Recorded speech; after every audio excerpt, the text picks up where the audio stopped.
Welcome to Rates and Barrels. It's a live one. It's Friday, March 8th. Derek Van Riper, Eno Sarah, Trevor May, all here with you. On this episode, we are going to dig into a bunch of recent stories that were written on The Athletic, including one that breaks down some of the secret sauce in the Rays organization with catching targets. We've got pitches that have multiple shapes as a way of expanding an arsenal, something that Sahadev Sharma wrote about, focusing on Justin Steele. We're going to expand on that a bit. We've got our deep dive focusing on sliders and sweepers. And Eno had a collaboration piece that just went out today with Ken Rosenthal looking at the possible links between sweepers and arm injuries, which is a great place to start. So, you had this collaboration piece that just went up, and the $1 million, maybe $1 billion question people have been racking their brains about doing research on for years is how do you keep pitchers healthy? Like that is the main question. And I feel like a lot of people try to work backwards. They try to find a thing that's causing guys to get hurt and reduce that or eliminate that. But what do you think is really going on with the sweeper and some of the things you were looking at in this story? Yeah, it's really difficult to talk about pitcher injury. There are like camps that are like, we have the perfect mechanics, and like if you pitched like we pitched, you would never get hurt. There are definitely those acolytes that are out there. They don't usually throw 102. And so that to me is the actual source of injury. It's velo. If you look at it, Driveline has a piece about if you just put the motor sleeve on the elbow and you test which ones, stress your elbow the most, it's fastballs. It's the velo. If you look at different studies, Jeff Zimmerman's injury ratings on my pitching ranks, those are one of the biggest things in there is fastball velo, also previous injury, but fastball velo. It's because there's been research from Glenn Fleisig at ASMI about how velo itself is a big stressor. Sitting closer to your maximum velo is a big stressor. So, there is a little bit of a thing where breaking ball velo is maybe slightly more stressful per sort of mile per hour. But nobody's only Jake DeGrom and like Justin Verlander are throwing 90-mile-an-hour sliders. I guess there's Hunter Brown. There's very few people who are doing that. And so I think it really is, the answer is it's velo. Now, sweepers, there was the beginning thing was we need to chase this movement profile, but you will notice, like I talked to Griffin Jacks and he's like, why is my sweeper one of the best in the business? I throw it 88, and it still has like the same movement profile as these big sweepers, and I throw mine 88, so that's why it's basically one of the top 3 sweepers in the game. So if you are going to now like chase velo on these big moving pitches, I think it's just as risky as sort of throwing a power curve at 85. And we've seen some people, Lance McCullers threw a power curve at 85. He was hurt. Then he threw a sweeper at 84 and he was hurt. Which one hurt him more? I don't know. Craig Kimbrell has thrown the 85-mile-an-hour power curve forever. And he's actually been really healthy. I mean, he also throws really hard. So I think I was saying to you off air, I think it's really frustrating to discuss injuries in pitching because there's a matter of expertise that's really hard to achieve. Like I've read a lot of peer-reviewed research, and I don't consider myself an expert on pitching injury. And the people who do know speak in such a language that it's almost hard to keep up with them. And then we have it generally right now in our society, I think, a little bit of a distrust of experts. And then the experts themselves don't all necessarily agree on every bit about what injury is. And the last part we have is like an explosion of information and data and tech right now, where biomechanics is something that people are researching. Most of the time, they're using biomechanics to get more velo because that's where the money is. But we are also trying to use biomechanical research to keep pitchers healthy. I mean, that is definitely part of arm care, part of, simplifying people's deliveries, getting people to go, get more of their energy toward home plate. There are different things in the biomechanical, book that are trying to keep pitchers healthier. They do care about that, but I would just say they care about velo more, and velo is the big stressor. That's, I think, the math that's really going underlying everything. Yeah. It's so interesting because I people want like an answer, right? Yeah. Like, should I throw this pitch or should I not throw this pitch? And unfortunately, it's just like most things in life, and it's pretty contextual. And the things you can, I think we're never going to get past the point where there's like, it's more specific than like a general like velo will increase your stress in your arm, so therefore probably logically injury. Now that's not exactly true for everybody. There's guys who who technically like throw their breaking balls harder with more effort because they never threw really hard, so they use their fastball as something to set up their breaking ball. There's guys in the big leagues like that, where the breaking ball is the most stressful because they actually put more effort. Trying to throw hard. Throw it very those hard, are those are outliers, but they exist. So it comes down, and it comes down to that. And I know Dr. Meister too is like he's always interested in something new in the game that a pitcher's doing, and then how that affects, like knowing what the effects of that could be is like, because he does orthopedic surgeon, does all the Tommy John surgery, so knowing that stuff will inform possible adjustments to surgeries later, or where guys might be getting hurt in the same place or something. So like that's something that he's just a really curious guy too. If you ever met him, he loves surgery. But also like that's what he sees. Like he sees the car crashes every day, Exactly. So he's like he doesn't see necessarily all the people throwing sweepers that don't see that don't get hurt or don't ever get hurt. Yeah, good point. So he just sort of sees things through this bias, like maybe. Everybody's getting hurt. I mean, so he's thinking like, sweepers are rampant and they're causing all these injuries. He's seeing some people with sweepers that are getting surgery, but last year sweepers were 3% of all pitches thrown in baseball. Not enough. I just don't think like that's what's causing like a rampant thing. However, there was something I really want your opinion on, Trevor, is that, I had a pitching coach be like, I don't think the sweeper is that big a deal. It's like a curveball. It's just another curveball grip. Yeah. You had a slightly different opinion just from having thrown a sweeper, and you've thrown a curveball and you've thrown a sweeper. What was the difference sort of mechanically and for you, like, in that process? A lot of it comes down to like how a pitcher is thinking about the pitch. And so there's kind of two ways to kind of go about learning a new pitch. One is, and this is the one that I like to start with, is figuring out like how you naturally put pressure on the ball with your fastball, and then like design a grip based on that. So you're not doing anything differently to achieve. You're doing as little differently as possible to achieve the greatest effect you possibly can. But when it comes to a sweeper, most people don't throw a pitch that's similar, because the spin axis is more of a sideways spin as opposed to a tumbling spin for a curveball. So you can think, I used to think like fastball, curveball were like opposites of each other, or you're trying to think that. They're not technically that, because it's really hard to throw a perfect 12-6 unless you're straight over the top. But whatever your arm angle is, you want the axis to be opposite of that angle, if that makes sense. So that would be like they're connected in that way, meaning like this feels like it's associated with how your fastball feels. Now the sweeper, I realized it just felt different. So when you're feeling something different, that usually means something's moving in a different way than normal. Maybe you're not built up in that way. Maybe your arm's not built up in the way. Built up that way. That's the thing. Like, who knows if you're actually hitting a place on your arm that actually is fine to handle this, and you'll be okay. You'll just get sore and then you'll get through it. Or if it's too weak. So then we're getting into like guy by guy. It's different for everybody. But you are technically kind of throwing a pitch outside of that realm. So it's slightly different than a curveball. And some guys think of it way differently. Some guys think of it very similarly. And those small adjustments could adjust how you're throwing it in the game, which might affect you getting hurt. So it's like a lot of it has to do with that, just so you can repeat it. Because if it feels weird every time, and it feels differently weird every time, if you keep doing that, you're probably going to get hurt. Because that's what I look at. I go, how weird does this feel?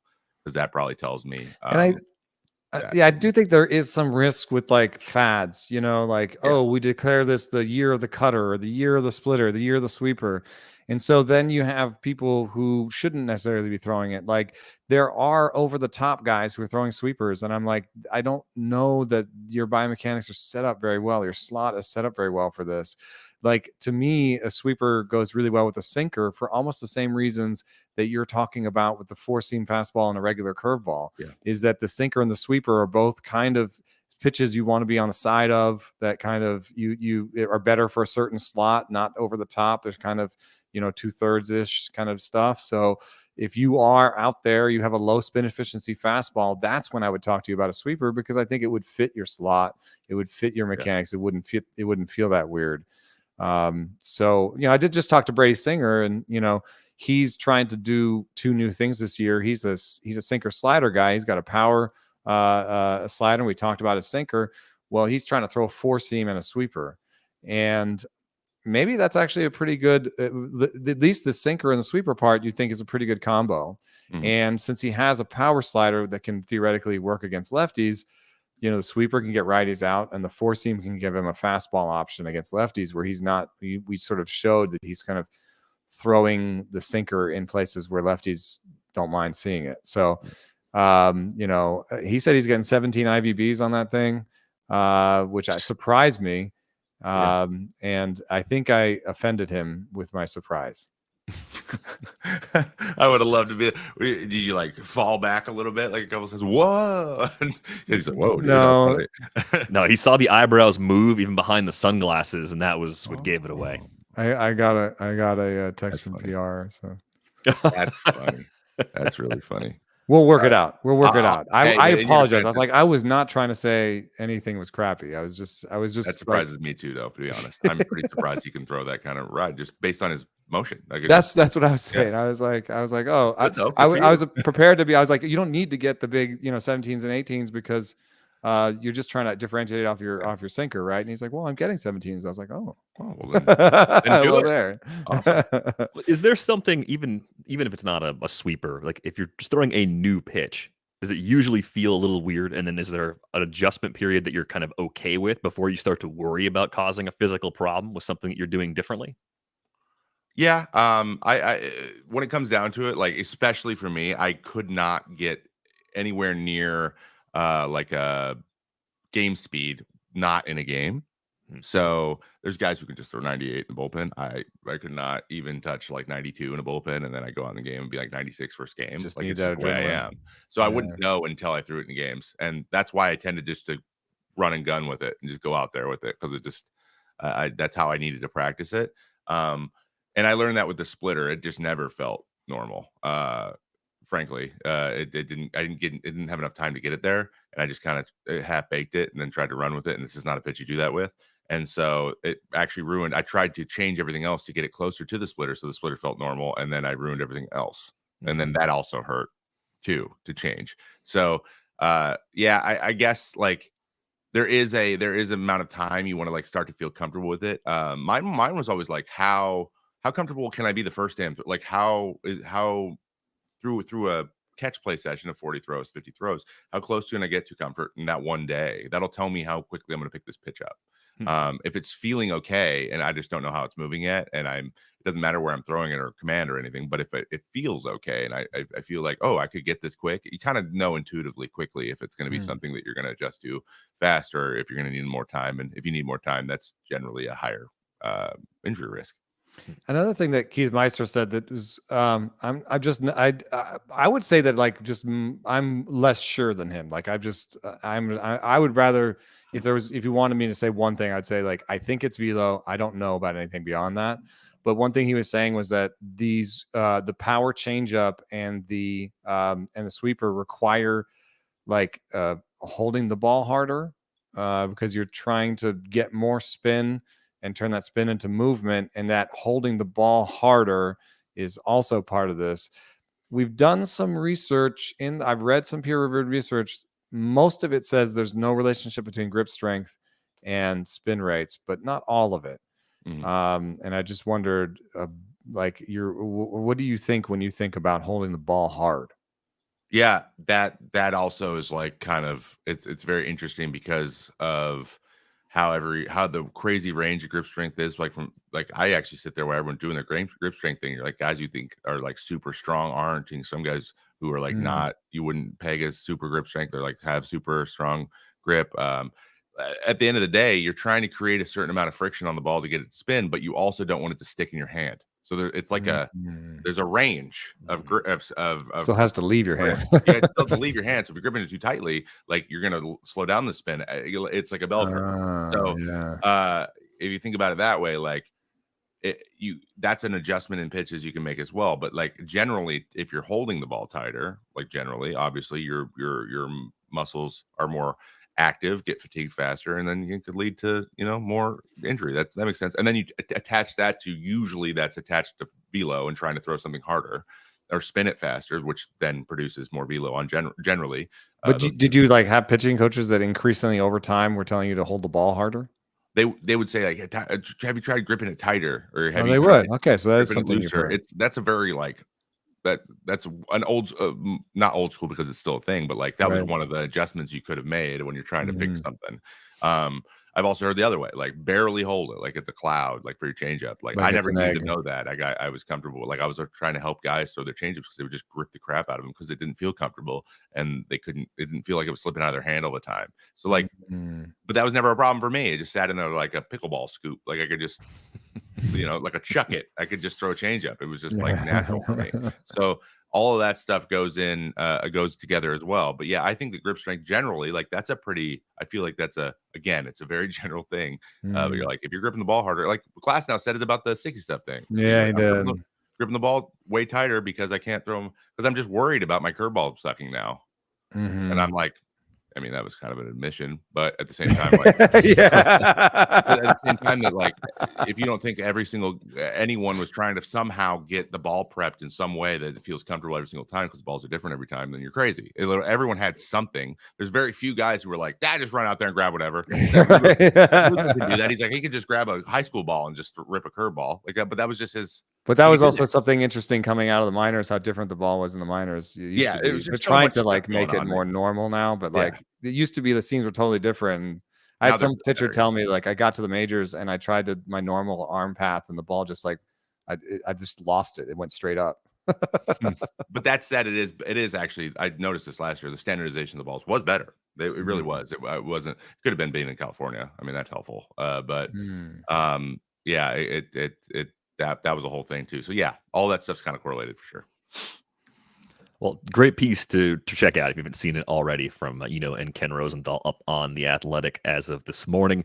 Let's move on to another story that came out this week. This was about catcher targets and the Rays really simplifying things for a lot of pitchers they acquire, basically getting guys to trust their stuff in the zone by giving them one target.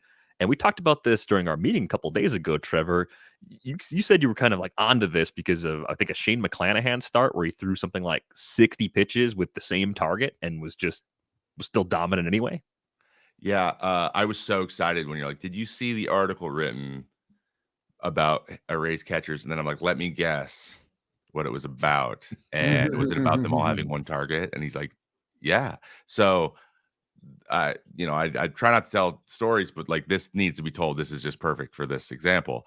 Last year, I am on the IL, the anxiety IL, and I'm trying to figure out the pitch clock and how to speed things up for myself and just simplify it, like my process of deciding what to throw, because I realized how complicated it was and that it was really like I had to keep an eye on the clock to make sure I had time. And that wasn't a way. I just realized that wasn't a way I was going to be able to pitch, or anybody can pitch. So I was like, what's a simple way to do it? And I had a comp because I was starting to throw sweepers more too. I comped myself to Jason Adams. So that's where this started. I was watching Jason Adams outings.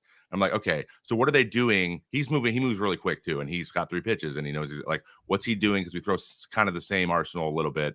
And he's got a crazy sweeper, but like that, we were doing the same type things. I'm like, if I did that, like I could, turn things around a little bit here. So I just watched him and then I noticed, his catcher doesn't move ever. And then I'm like, okay, well, let's bring up the ace then. Let's bring up McClanahan. What are they doing for him? So he's the guy who would he throws all the pitches and he's like their ace and maybe he has more freedom to move guy around. I go look and sure enough, 60 straight pitches up and into righties and big target up, like bottom of the mask. Both Mejia and Bethancourt were doing it too. So I'm like, this isn't just a guy. This is we're realizing how they keep getting the pitching like this because they're simplifying it and they're saying this is what you do best. Just throw everything. They love tunneling, except for we talked about Eflin. He's the only guy who's an anti-tunneler. He wasn't tunneling like everybody else. But they aim for this target and just throw all your pitches off it. And then these are the way your shapes move. So like you're gonna get good results if you constantly throwing out of this tunnel. So I did that same thing. I templated out my own. I go, okay, I'm gonna do this. I told Shea Langeliers we're going up and into righties with a big target because my slider will be a strike, my sweeper still be a strike, my changeup will fade down and in, we'll get the swings that I want, and the fastball go up and in. That's my swing and miss. So I'm like, I can't, like, this is going to be great to pretty So much we don't everybody. have to, and we don't have to fiddle around for the clock stuff. You don't have to fiddle around with No, target I just know anymore. it's 3 options every time. It's one target. So I don't have to tell you what side. I don't have anything. You just go slider and then put it right in the same place. And then we adjusted because umpires were just calling strikes for strikes. They were even better this year than they were the year before. So it's like they're getting better at it and they're not getting fooled as much. And then so let's just take advantage of this. And frankly, Shay's like, I'm not trying to grab strikes all the time anyways. Like, let's stay in the zone. Let's actually throw real strikes. I don't need to. I don't need to steal every single So I strike. remember doing that. I talked to Shay. She's like, yeah, because Shay's awesome. And he's just like, that's awesome. It's a great idea. And we did it. And then I came back and then kind of was Jason Adam for the rest of the year. And then, but another guy I had a conversation with. So I was super excited about this. I talked to Fujinami about it. I said, hey, where's your main target? Where's your one fastball you can throw? He said, down middle. I think I mentioned that. I was like, don't throw it there. Just never throw your fastball down the middle or low, ever. Throw up. And I was like, just have Shay set up middle and let your splitter work off of it and your slider work off of it and your fastball. And he started doing that. His walk rate dropped to a 3 instead of 12 per 9. Yeah. And it took a little bit, but he'd revert back into like getting fine a little bit, but just let your stuff play. And then he took that to Baltimore. I talked to James McCann. We got traded. I said, hey, he wants to do everything. Get him on his best pitches and have him just give him one target and you'll be all right. And he did it. And then I talked to Hefner this offseason about it. I'm like, because he knows we've had that conversation, something adjacent to that. So expect big things out of Fujinami again, in my opinion. I think he's going to keep getting better. But like, yeah, it was something I noticed just looking at a guy from the team. I was like, why is he so good? And Trevor, that is so hilarious. How crazy is that? I came up to Shay at some point and was like, have you thought about one target for Fuji? I talked to him about that because I've been aware of this Rays thing for a while and and I was just like, Fuji's all over the place. And so I brought it up to Shay in May. But like Shay doesn't June, so but he doesn't know me from anybody. So he was kind of like, okay, well, then maybe I primed him for it. Then he was like, oh, okay, this is the second time I'm hearing it. Maybe I should listen. Yeah, I love it. So I think it's a little bit. I think it goes a little bit against like what the catchers want to think they do. Yeah. It's like it's almost too simple. It's like, no, I'm a catcher, man. I provide good targets and I steal, I steal strikes. And then it's nice for Shay to be like, hey, like, that's cool. Yeah. Do you want to make my job easier? And it's better for you. Like, I don't have to give you 8 targets. Yeah. Well, I mean, I feel like receiving wise too, the Rays catchers generally are pretty well rated because they're just the ball. Not always before they get them. Yeah, no, it's one of the things that they get better at when they go somehow. Like, it's the A's didn't think Betancourt was a catcher. Yeah, and they go over there like, no, one target. We're going to simplify things. He wasn't the greatest receiver with a cannon arm, but he wasn't the greatest receiver. That's usually kind of the thing. And then you make it simple where you're just getting you're never giving away anything, and you're grabbing a couple extra ones. That's the difference between being a really good receiver and being a bad receiver, frankly. Plus, if you've got a peaker at bat. If you've just got one target every time and they're peeking, you're like, peek away, dude. Same target as last time. Every handful of pitches, there'd be like a late move or something because they're trying to get it way in off the player. They're trying to get it off, right? They're trying to frame. Sometimes they might want to have your glove in a slightly different place. But for the most part, it was just boom. And then as soon as you started your delivery or you looked away or whatever, they would like creep towards where they're like going to get in their comfortable going to end up. Yeah. Yeah. But you have that target in your head and it's only that target ever. So it's easy if it moves to stay there. It's way more simple that way. Seems really logical, but everyone wants to make things. You're in the big leagues, you want it to be complicated, but sometimes exactly. That's what I'm saying. Yeah. To just come back to cleaning up mechanics, being more consistent to get everything to work more effectively. Is that the big part of it from the pitching side? It's up here, I think. Being aggressive in the zone. So you play where you're trying to throw the ball, like you're like, okay, this is my intent. But if you went by like here's a standard I always have within 2 inches. So like if the ball is 2.25 inches across, what is it? 3, so whatever it is, that plus 2 inches on either side of the ball, and that becomes a spot, and that's a hit spot. Like guys hit their spots. Even the best guys, the best command, hit their spots like 30% of them. Like it's like in that close is good, but like people aren't as pinpoint as they I think they are. Most guys aren't. There's a couple are, but most guys aren't And so you play your misses too. So you're like, if I throw it here, it's gonna be great. But if I miss, where am I gonna miss? And you try to think about that. Like, am I gonna get hurt, or is that still gonna be in the strike zone and I'm still not gonna get hurt? Will this be a strike and I won't give up a homer? Then I'm in. So now you have this confidence, like it's like kind of a win-win in your head. And the more of those you can create in your head, the more you're in the zone, the more you're getting ahead, which in the because hitting's harder than pitching generally. It just kind of is. So you're letting guys get themselves out more often than not, and you're going to get beat a couple times. But if it's only because you're missing spots, then that's something you can work on, as opposed to getting beat because you're making bad decisions. So they're just kind of taking the decision parts out of it, make good decisions every time, and then let's go from it. Kind of like a poker player. Play the hands right.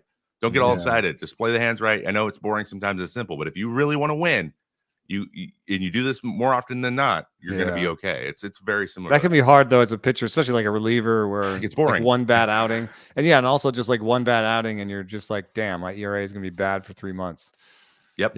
And it's hard. And you like someone's like, hey, this new idea, let's do that, and then you even go out in a spring game and you get blasted, and you're like, well, there goes that idea. Gone. I'm never doing that again. You can't afford to. Yeah, it sucks to make adjustments in games as a reliever or in season. It really sucks. Games are bullpens. We gotta be ready every day.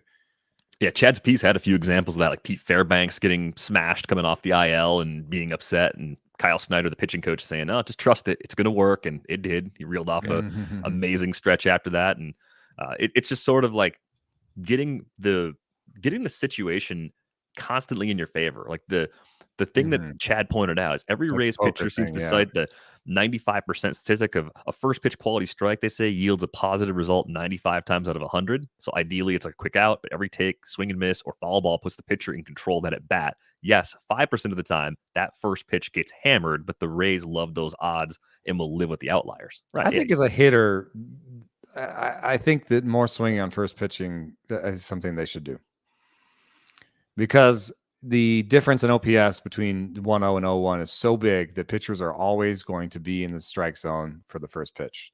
That they're going to always want to be in the strike zone for the first pitch. And if you know they're always going to want to be in the strike zone, then it's only a question of which pitch it is.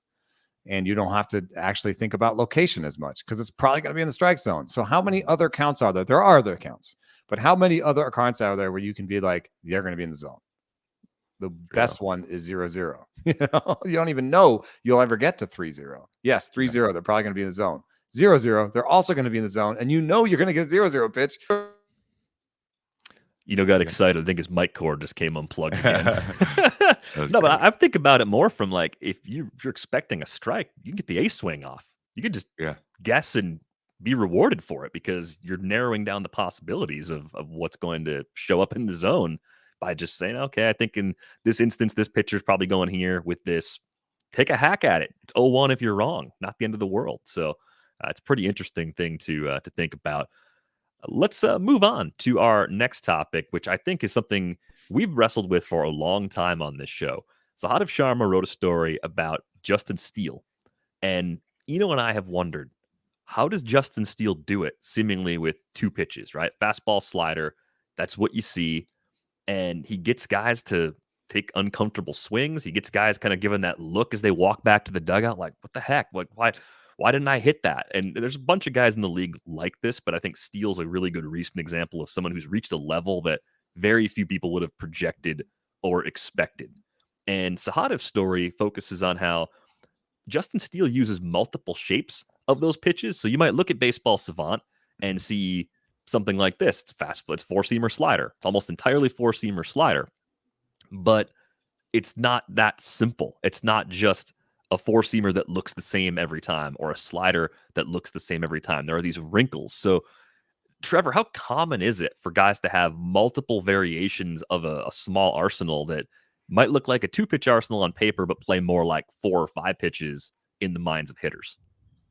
It's rare. It's definitely rare. He's actually, Justin Steele's like become a favorite amongst pitchers because he just makes it look so easy. And it feels like, again, like when you look up there, he's a 2-pitch pitcher. He's not, but like everyone's like, oh, he just does it with 2 pitches. He's doing this well, but it's very clear he manipulates the ball in different ways, which is very, very interesting. But like not many guys can do it. I mentioned in our prep meeting for this, Sergio Romo was a guy Whoever's like, oh, it's just a slider guy. He threw three different sliders. He could throw a sweeping one. He could throw a both 2-plane one. He could throw a depth one. So it was a curveball kind of the whole time, but he could change the direction in which it was.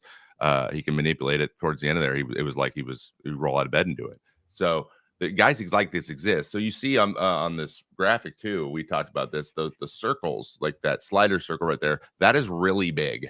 And the bigger that is the wider range of different kinds of movements and velos attached to that pitch. I actually went and found a few. I put an overlay in. I don't know if it's usable, but it's of 3 different pitches that are all classified as sliders for Justin Steele. And here's the 3 different movement profiles on those 3.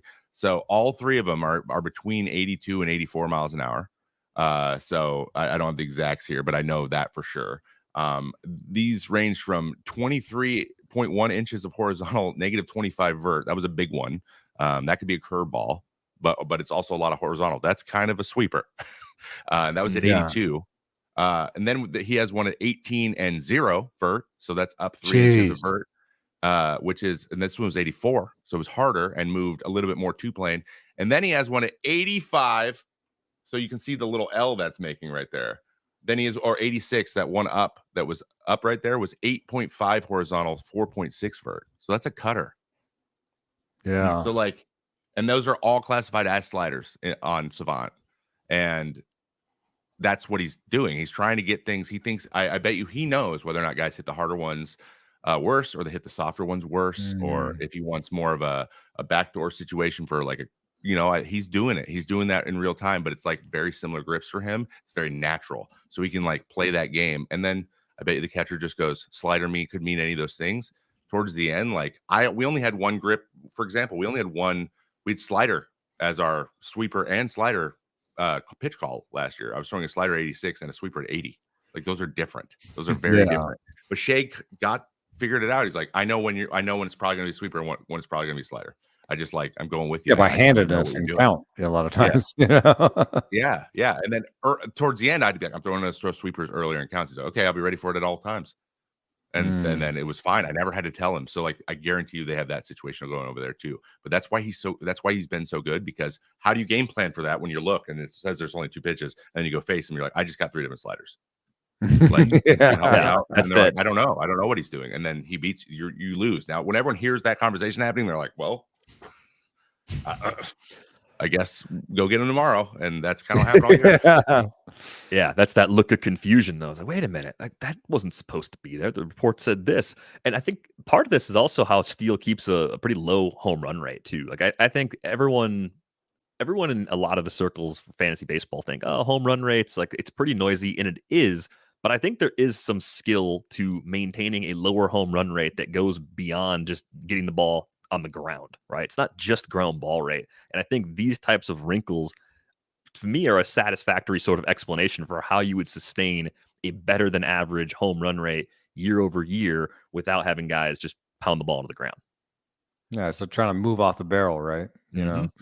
And if they think it's a slider, but they got the cutter version of the slider, then that's going to be slightly off the barrel. And it might be contact, but it might not be, good contact. And so, yeah, I tend to think that any successful guy that we think is a 2-pitch pitcher has been doing something like this, because that seems to be when I kind of talk to people that I'm sort of surprised about. They're like, oh yeah, there's kind of, my first example is Shane Green, who, had 4 breaking balls.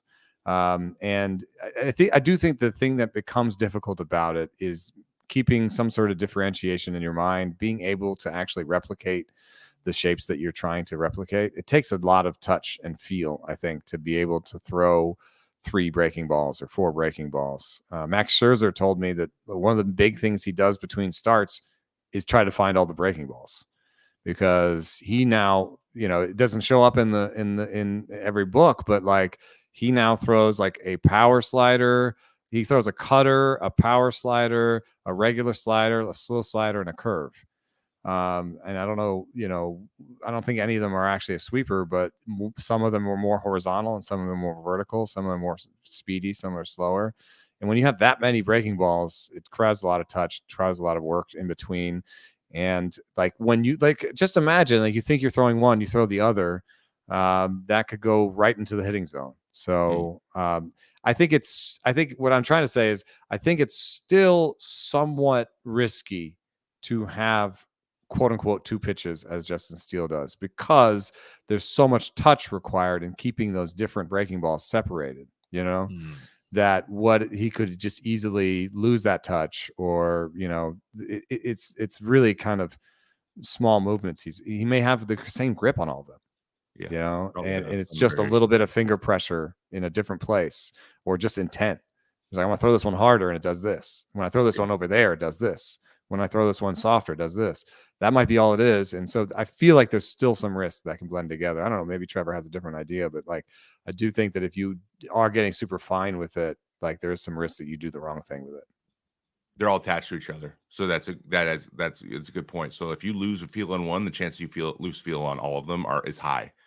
Because they're all kind of related.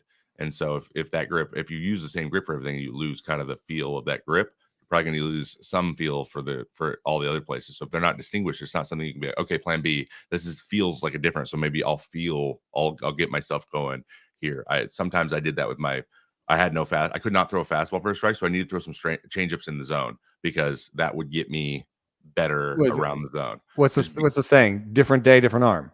Yeah, exactly. So like you get out there and you're just like, whoa, today the slider's no good. What do you do if you're Justin Steele? You might be a 2-pitch pitcher with 4 pitches, but then it's very easy for you to turn into a 1-pitch pitcher. So it goes like either you have 4 or 1. Yeah, right. That can give you like, your parachute isn't very good in this. Your backup, you don't really have a backup. So having a changeup or a splitter or something that, even if it's not good, that you can just go to for. I mean, he does technically, but is it 1% usage? Like. And that curveball, also the curveballs he threw, those were sliders. They were bigger. But I talked to David Getty about Sergio Romo. That's when you brought him up. And I was like, why is his home run rate high?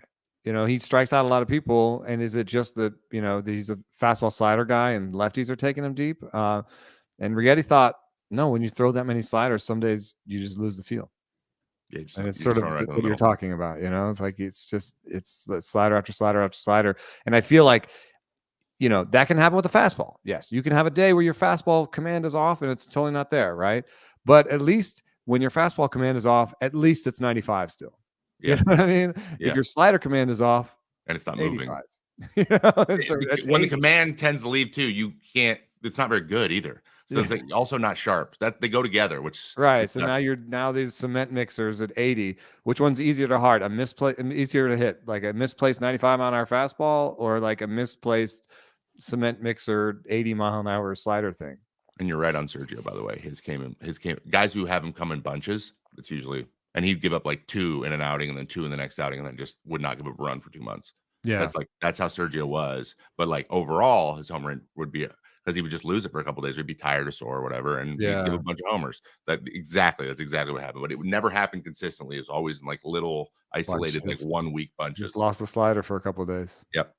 So there were 2 questions from Discord about this. It was alerts on the server that was asking, and the first question I have is for you. Is this an area where Stuff Plus may be missing out, having multiple shapes within the same pitch? Would that kind of spit out a strange result? Theoretically, no, not among secondaries, because every pitch is looked at separately. Pitch type doesn't mean as much among secondaries. Now, but like if he was doing this in the fastballs, maybe. I think guys that have multiple fastballs and have great feel for all of them may actually be tough for Stuff Plus, because Stuff Plus wants to find your primary pitch and build everything off of that. So if you have 3 fastballs, Stuff Plus is theoretically being like, oh, which one do we define it off of? I don't know, and that's the hitter's doing the same thing. If you got 3 fastballs, the hitter's like, oh, if it's hard, it's crap. One of 3 things. Yeah. That's why Lance Lynn was so good for so long. It was hard, yes, but you didn't know which one it was. But among sliders, Stuff Plus is looking at each pitch separately. So it might like the sweepy one more, and one of the other ones less, but it's evaluating each of them separately.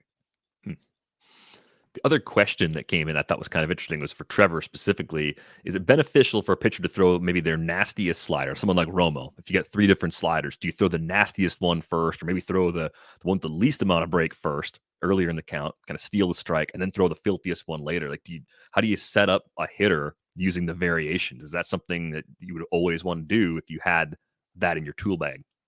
Yeah.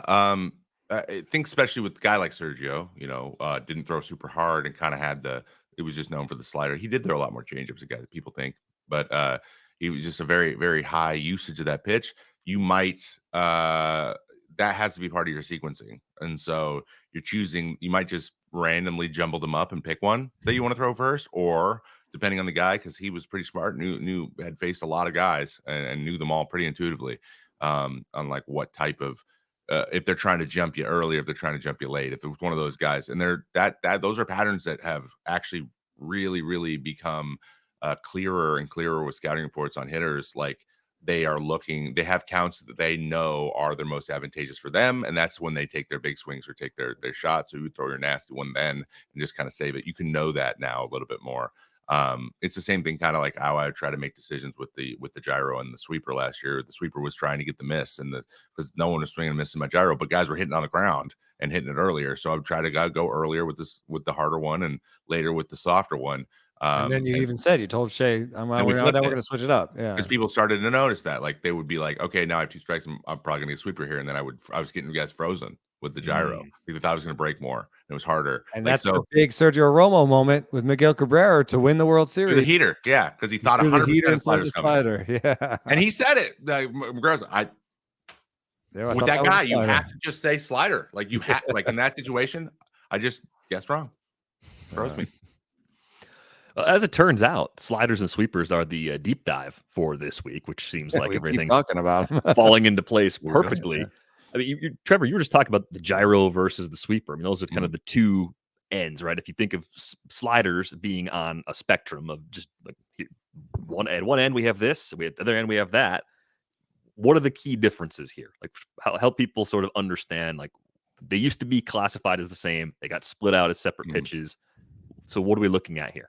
So really quickly, the reason they got split out as different pitches is because of the idea of pitch design. So people are like, I want to make this pitch do something specific. And then so their movement profiles being pretty different became more and more important for pitchers to distinguish when they were making the pitch. So like that's why it became a word that was being used by pitchers a lot, is because it was literally a different pitch in their mind because they were trying to learn it and they didn't want it to be a gyro. So like that distinction happened. Then we started using the terms. The interesting thing about so just sweeper goes sideways and gyros are 2-plane or more depth generally. Like that's just kind of what it is. Gyros also tend to be harder than sweepers. Like I mentioned earlier in the show, you want to slow down a sweeper to get it to move. Or maybe I said that right before the show. I actually can't remember. But you want it to slower is actually a little bit better. See Jason Adam throwing at 77 and getting to 25 inches. Like slower is actually better because seam shifted wake, the thing that keeps the ball up, can act on it longer, and it generally does stay. Like you don't lose your seam shifted wake as the pitch goes like other pitches would with gravity. Like it stays on that buffer of air until he catches it. For a lot of times you throw a really good one. So we started making distinguish them that way so that you could design one or design the other one. But gyro, I mean, a lot of people they think of the old school people think of that as like Dice K throwing the gyro, right? But in reality, it was just like a looser slider that didn't break the same way that like the guys who were trying to throw the dot or the tight dot. You see the bullet spin of the dot. That's traditional slider. That's kind of what a gyro is now. Like that's what we use that term now to use it. So it's a traditional slider that you're trying to get either however it moves naturally for you. So I threw that too. I got more depth. I always had more depth. I really struggled with horizontal, but it was okay because it worked with my 4-seam fastball. So it was basically a hard curveball without the action on the pitch. It was just the way it moved and the way I threw. It was just weird. It was a little weird. The spin didn't really tell you how it was going to move like other people's were going to move. Well, that's a big component of the gyro, is that the spin does not contribute to movement. Yeah. It's a very low spin efficiency pitch. So it's spinning, but it doesn't move. So that's I think of one of the better gyro sliders in the league right there. That's Yusei Kikuchi. Let's see it again. It's hard. It's 90 and it looks like a bullet. It goes down a little bit. Yeah. And it just goes down a little bit versus your fastball, though. There's a big difference because your fastballs have ride and sink. And so they're doing a lot of things. The 4-seam, so the bullet slider is different from the fastball, but we have these like sort of movement ways to describe movement. And one of the ways you can describe a gyro is often you'll hear pitchers say, I want to get 0-0 or I want to get close to 0-0. And that means like just a bullet. And here what we're looking at is you're looking at velo versus drop. Drop is on the y-axis, velo is on the x-axis, and stuff plus is best. Basically, you see how velo just makes everything better. But velo plus drop, I think, are probably the best gyro sliders. So that's maybe the power curvy, the kind of just a hard but has some downward. Those are the best gyro sliders. In black is Yusei Kikuchi's right there, the black dotted line. So he's in the red. He's in a good spot. That's a good place to be. Hard breaking balls. We talked about this in context with injuries, but the best thing you can do with a gyro, I think, is make it 90 and have like a zero vert. That'd be that's the dark red right there. That's like the Goldilocks zone for a tunnel with your fastball too, because you don't want a pitch to move too much differently than your fastball. So the slower it gets and the bigger it moves, the more earlier it breaks generally and doesn't tunnel with your fastball, which is an issue I had in 22 and changed my slider grip in order to make it smaller and harder. And I remember the first one I threw coming back after I had like 3 swings and misses on it all year, and it was like July. And then I threw it. The next one I threw was a punch out. The next one I threw. So I missed that. I was like at 88. I was like, oh, it works. So that's the big thing too. You want it. So you throw a gyro, you're tunneling with your fastball. Sweeper too, but you're also getting more chases and you're trying to get it to move more. And it's just a little bit of a different setup. But so that's just kind of what people are doing. Well, the nice thing about a gyro slider is also the platoon splits are smaller. Like that, and it's easier to command because it's a smaller shape. So was that the gyro slider was something that you could do other than the changeup that you could do to lefties? The lefties, yeah. I threw one sweeper to a lefty and almost like only Eddie Rosario could get out of the way of this, and he did. It was Shea dove and caught it, and I'm like, yeah, that's. I was gonna take a shot. That again. Eddie, I'm like, I might have been able to get him to swing it. If that was 3 inches farther in, he might have swung at it. But yeah, I had to stay fastball, change up after that, and he got me in a double into the corner. So I wish I would have thrown a better one. But yeah, I threw a lot more gyros to lefties, 100%. And also my splits against, like, they really struggled with it as well. Like they actually hit it worse than my changeup. So I was like, the fastball was actually thinking me fit. So I was like, I got both changeup and slider to lefties, and then I have sweeper, slider, fastball, changeup to righties. It's a pretty good place to be. Theoretically, if you're like evaluating Yusei Kikuchi, like, can he be a starting pitcher? Can he be successful against right-handers? One thing you have to think about is, like, I was talking to a pitching coach that said that the two, what he thinks are most important is that you have a command pitch and an action pitch that work against each side. So he said the easiest way to do this is ask, does he have a fastball and does he have a cutter or a gyro slider? Does he have a four-seam fastball and does he have a cutter or gyro slider? And if the answer is yes to both of those, then you can be a starting pitcher, even though you're a quote-unquote two-pitch pitcher, because at the very least, you have 2 pitches that work against the left and 2 pitches that work against the right. So I tend to think that Yusei Kikuchi is going to be fine. I think the curveball addition is good, and widening his arsenal is good, but with a guy with bad natural command, which I think even Kikuchi might agree with, you have these hard shapes. You have the hard fastball, the hard small slider. That was a really good foundation to give someone that needs to get guys from both sides out and also doesn't have great natural command. I was trying to see if I had the leaderboard handy for just the sliders, since they are separate, and I would imagine Kikuchi did well overall. Yeah, he was a +8 in run value, not like at the top of the board, but I mean, that's such a big part of it for him too. He becomes predictable though. So, like, the run value, sometimes the run value is way higher on pitches that you can surprise people with. Like, people know he's going to throw that slider over and over again, and still he has good values on it. Yeah. I mean, the thing that changed everything for him too was just getting the walk rate down. He was in the 6% range last year, which seemed impossible the first couple seasons that we saw Kikuchi pitching in the big leagues. I think we should watch this Ottavino clip here for a second for like a great extreme sweeper example. Look at this thing. Shoo! What do you? Let's watch it again. Like, what are you supposed to do? What are you going to do? Nothing you can do with that. It's like 20 inches. That was really good. Dude, he has one from, I think it's 22 of Duvall swinging at it. It's almost off the camera frame. It might have been the biggest miss of that year. That's one to also just go look up if you ever get a minute. We don't have to do it here, but it's great. And Duvall swings. He's like, "Yep, I was sitting sinker. And He's it went got the no other problem way, missing like 30 that. I love inches the watching other him. way. I love him and Renfro. They'll swing and miss by 6 feet if they So don't care. This this is one, guessing. Yeah. this one is the same as the last one, in terms of velo is on the x-axis, but on the y-axis this time is horizontal movement. And again, you'll see the same kind of movement pattern where, yes, velo is good for sweepers. You know, Griffin Jacks was always told me that the reason why my sweeper is one of the best in the game is I throw it 88, you know, and it still gets the 15s or whatever, you know. And what you see here is if you follow the line there for 80, I think what we're looking at is Sunny Grays in black, and that's in a great spot. But if you follow the line for 88 and 15s, you find Griffin Jackson. He's solidly in a dark red spot too. So I like when the interaction charts show you this, which is like, you know, this is a takeaway you can have. What's good for sweepers? Really big horizontal movement and velo. And so if you can combine anything over 85 with anything over 15, you've got a good sweeper.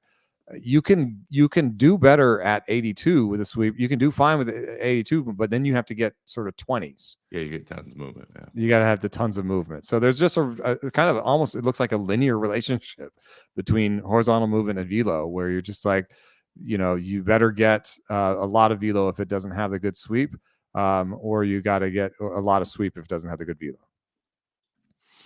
Yeah, I think this is interesting too because Gray is atop the sweeper run value leaderboard, and he throws that pitch like 20% of the time. Yeah. It was a plus 19, by far the most. Might have got a little predictable in the postseason. I think he should have changed it up a little bit in the postseason. It, you know, but it was such a good pitch. Like, what are you going to tell him not to throw it? Yeah, that's off the charts good. Ohtani pretty high on that list with a plus 9. A lot of relievers: Justin Lawrence, Evan Phillips, Steven Wilson, Brooks Raley, all really high up on that list for last season. But well, it has bad platoon splits. So we talked about how the gyro slider has good platoon splits. The sweeper, I think they just see it. It has such big movement. It's a little bit slower usually, and for a lefty, they just see that thing forever. And I think that lefties mostly just take it.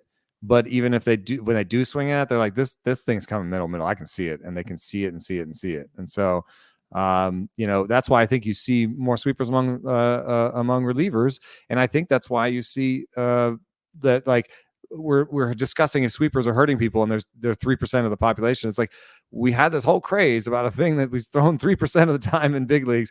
It was because more and more people realize, I can't use this against lefties. So, like, yeah, it's a good one against righties. But like Jameson Taillon was like, oh, look at my new sweeper, and then he had a terrible first half, and by the second half, he's like, okay, now I know how to like fold the sweeper into the other things I do. I'm not going to be like, look at this great sweeper I throw every time, and, you know, try to throw it to Eddie Rosario. That don't do that. Well, you got to throw it to a free swinging lefty that it might be the one person, one lefty. The guy who's not waiting for it to come back over. He saw it out of your hand. He's like, I'm swinging. Makes sense to me. If you're going to throw one to a lefty, throw it to him. Yeah. We'll take a few questions if anybody else on the stream has them. And I got one that caught my eye really early on. The question was from James. Is that the Airbnb that smells like meat? Oh yeah, I've had an Airbnb where the elevator went out, and I had to do 11-12 flights of stairs this week, up and down from my apartment. The bed is a sofa bed. The bed I'm supposed to sleep on, I thought would be a regular bed, is a sofa bed. And for some reason it smells like meat. And, you know, it's not totally unpleasant. It's somebody cooking for themselves, and people live there. That's an okay thing. I can't tell you not to cook meat. But when I come back at like 10 or 11 and I just want to go to bed, like, meat is not what I want to smell. You know, it's like, oh, bulgogi tonight. Meat then, like your neighbor or something every night. I think it's a design flaw. So it's one of these buildings that's supposed to be like, you can stay like a hotel, but you could live there, you know, like something in between. And they don't have any hoods. So if you're like cooking, that smell is just permeating your apartment and I guess the apartment next to yours. And so I feel like that's not legal. I don't know why. I feel like having a hood is like part of having to. I don't know. I feel like that's something in code. Yeah, it's got to be. That's got to be part of the code. You have to have some kind of ventilation, especially in a maybe high there's some rise. Come on. ventilation, and I missed it. And I would assume it's a flaw of the ventilation system. Okay. However it is. Well, I hope it's. We got a more on brand question for us here from Saul. Which pitchers that throw a sweeper would benefit from a gyro slider, given that it's easier to control? Interesting.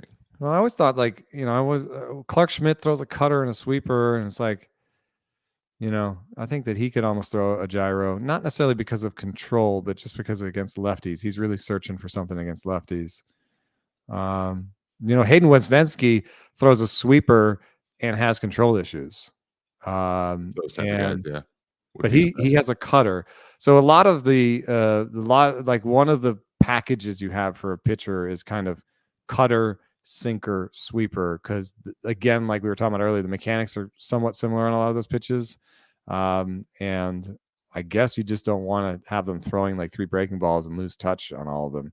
Aaron Savali, has done this thing where, he's a curveball cutter guy and he de-emphasized the slider with the Guardians. And I think it's because of command. But the Rays were like, we're going to give you one target and we want you to throw all 3 of these breaking balls. He's gone up and down with it. It hasn't all been positive with him doing that approach. But I think generally pitching coaches know about this. So I think it would be surprising if a pitcher hadn't thought of adding a gyro slider, because they were having trouble commanding the sweeper. Guys that are throwing cutters and a sweeper, that's what they're trying to accomplish. It's right. The cutter might even be a gyro slider. Yeah, they might just be thinking of them as way different pitches so that they can throw them both. Like exactly. A lot of that comes down to that. Like making the distinguishing between them is just for you so that you can feel that. Rasmussen has a gyro slider, a sweeper, and a power curve, and they're listed as cutter, slider, and curve. Yeah. So, and that's where Savant then gets confused sometimes because guys are doing the same things, but they classify them differently. And it gets confusing sometimes, and that's just probably what's going to happen. So, sorry, guys. you're gonna go and you're gonna have to like look at the movement profile back. This flow file is more as we're hoping to help you do here on the show. Yeah, I guess what's a good way to differentiate a cutter from a gyro slider? I guess a cutter you'd expect to have 4, 6, 7 vert. Yeah, and high velo. And maybe similar horizontal, but to a gyro slider. But I think when you start seeing like sort of 5, 6, 7, like above 5 vert, that's more likely in sort of cutter territory. And when you start seeing more like 0 vert, that's more gyro slider territory. That's a pretty small difference, but breaking balls are all on this continuum, so it's kind of hard sometimes to separate them out.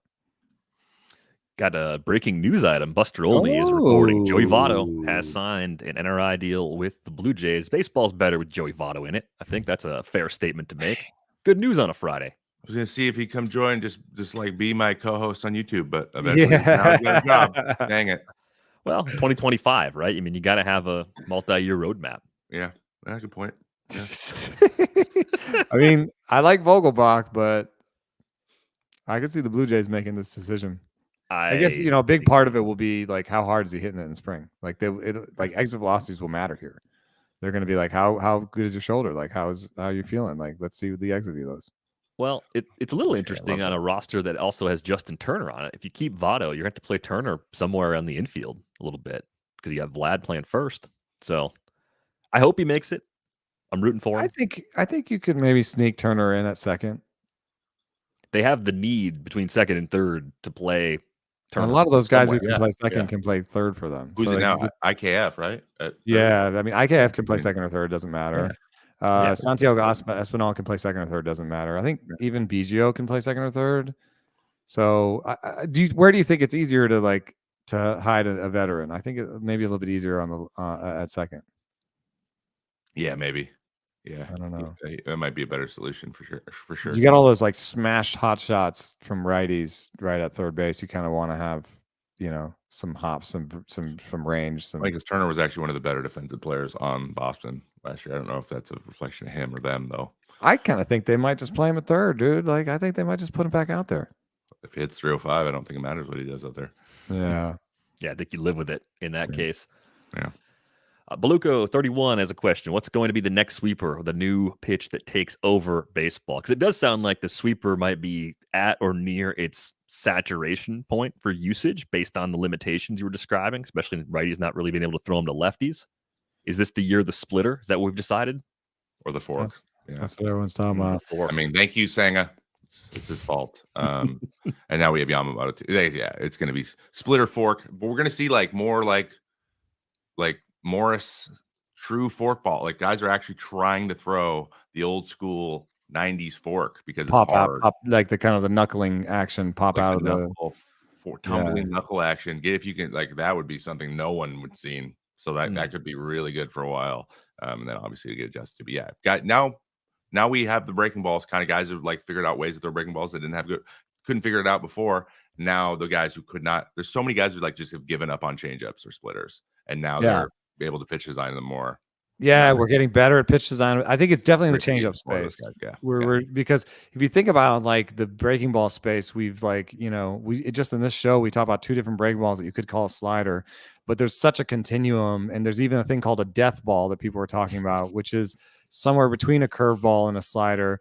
In that it's a one plane 12-6 baby power curve is how I describe it. It's the Fairbanks breaking ball. And so I think we're running out of places to go in the breaking ball space. There's no more places to circle and be like, what is this? Let's do that. Yeah. But change up, people think of, oh, well, you either got it or you don't. Oh, you just have to pronate everything. Well, there's change ups you don't have to pronate. There's power changes. We've done a little bit of that, but I think we stayed away from it for some part because it's hard to describe in Hawkeye, and but Steam Shifted Wake is getting us better at it. We're better being able to replicate things. So we talked about a little bit about lefty splitters on an episode about, people think that you're not throwing, that lefties can't throw splitters. And that's because they think of splitters as sort of a binary thing. This is how you hold it between these two fingers. You throw it like this. That's a splitter. Well, there are splitters that you curl this finger and it kind of, balloons are back. There's a splitter where you curl this finger. That's a totally different thing. Then there's a Foch and then there's a splitter, a Vulcan. So there's all these different fingers that were that I think the Vulcan could be the next one, because really who threw a Vulcan? It was Kyle Loesch. Big leagues, I don't know many. I knew some guys in the minors, but not. Straley holds it in a split finger kind of, but he said that when he looked at it on the edger, it actually comes off like a Vulcan.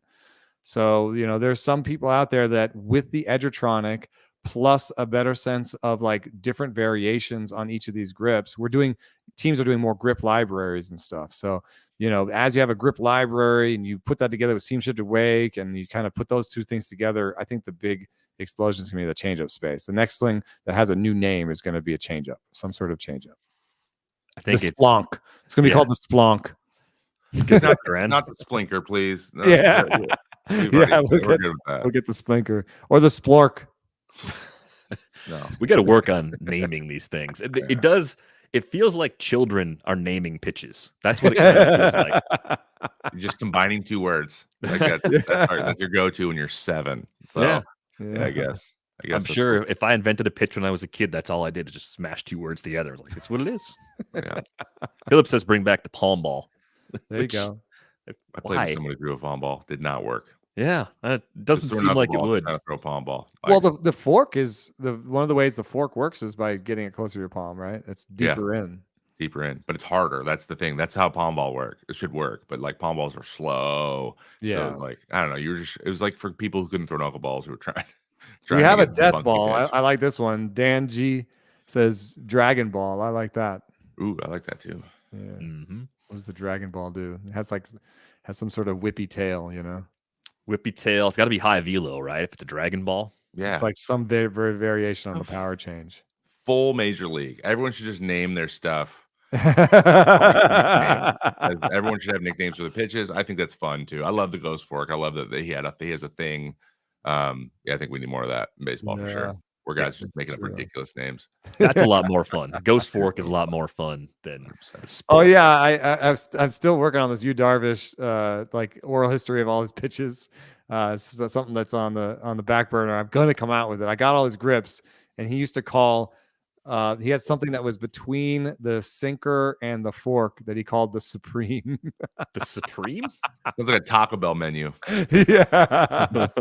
He said eventually it didn't make any sense to throw it because it was too much. It was like too close to his. The more he threw the sinker, he was like, "Okay, I've got a sinker, I've got a fork, and I've got this thing in between. It's not differentiating enough." I love how much he loves pitching. Yeah. Just listen to him talk about stuff and make stuff up on the fly. It's awesome. That's how it should be. Yeah. I bet Darvish has invented pitches and then forgotten about them. He's thrown so many different pitches. Our bullpen coach last year worked with you a lot because he's the AAA coach the year before.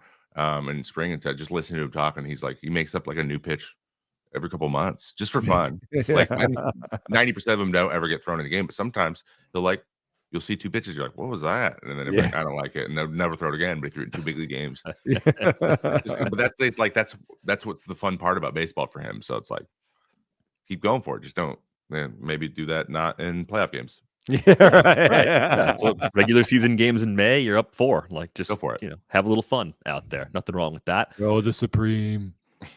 We are good to go on our way out the door. Reminder, you can get a subscription to The Athletic. A lot of great stories this week and every week. TheAthletic.com/ratesandbarrels. $2 a month gets you in for the first year. Pretty good deal there. Be sure to join our Discord. We got the link in the show description. Got a listener survey as well. Just let us know about some of your listener habits. There's a chance to win a $100 Amazon gift card too. So theathletic.com/survey24 will get you that link. We'll put that in the show description as well. Find us on Twitter. Trevor is at I am Trevor May. Eno is at Eno Saris. I am at Derek Van Riper. The podcast is at Rates and Barrels. Have a great weekend. We're back with you on Monday. Thanks for listening.